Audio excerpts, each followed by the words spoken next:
Hey there guys, my name is Marcus, and in this video I'm going to compare VOO with the VFV. I'm someone who loves to analyze ETFs and stocks and what are some differences between them, and I'm really excited to make this video. Now, if you have your own opinion on VFV and also VOO, write it down below in the comments. And also, if you're interested in how we can make money with ETFs, what are some really good strategies and the basics, concepts of ETFs, I created the course down below in the description. Now, let me just start straight away about VFV. So the main difference, and I got it written right here. If you're a Canadian investor, you choose VFV because it's offered by Vanguard Canada. You shouldn't use VOO because it's for Vanguard US. Of course, there is like another difference of expense ratio, the management fee.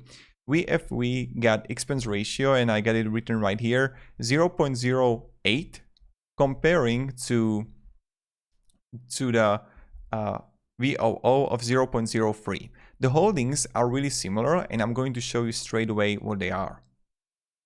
So when I'm right here, you can see the Microsoft Corporation, Apple, Alphabet, Amazon, Facebook. And when I click here, I can see the Apple, Microsoft, Amazon, Facebook isn't here right now. And you see the Berkshire. We got it right here. So those are really similar when we compare the holdings.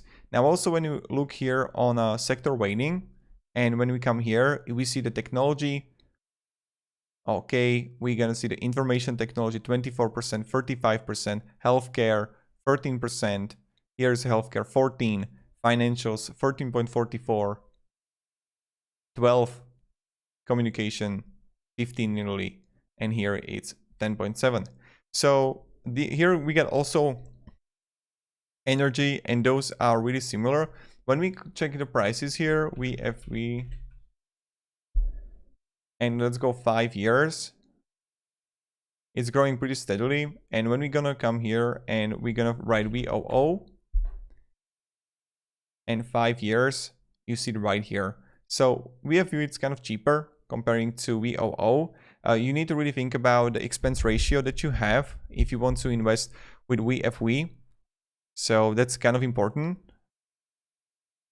But yeah, if you're from the Canada, choosing the VFV, I believe, is not a bad idea, and it's like okay, but it's like completely up to you if you go and use it or no.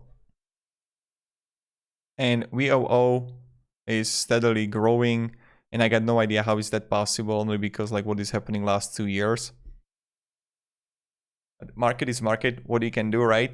So this is pretty much it, what I wanted to show you and what I wanted to explain to you. And you see right here the difference. Many people get confused. VOO is simply the SP 500 index fund offered by the main Vanguard US. It is not offered by Vanguard Canada and should not be purchased by Canadian investors. If you want to passively track the SP 500 index, use VFV and not VOO. So these are the main differences, and I want to make this quick video for you to know what are the differences. Another thing that, let's say the dividend here, that's something that I wanted to show you too, dividend yield.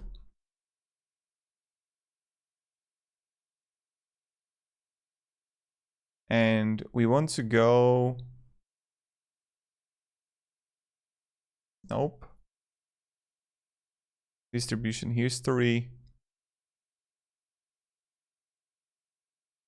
And I'm really curious to see the differences here per year, not per month.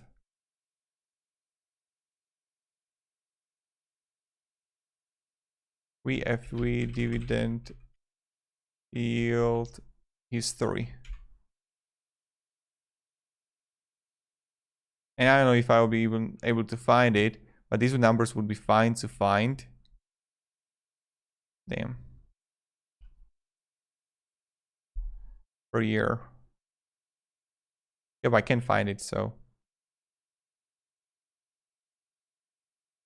And I know. So yep, can find it. I'm sorry about that. I tried. I can find the dividend yield history of VOO, 1.44 54, 1.88, 2.06, 1.78, 2.02, 2.10. So these are the differences here. And that's pretty much it. So I hope I gave you at least some kind of information. I know it's kind of limited. I'm sorry about that. But yeah. So thank you. I don't even know if I should upload this video personally. I'll be damn honest. I don't know. So, yep. Thank you very much guys for watching and see ya. Goodbye.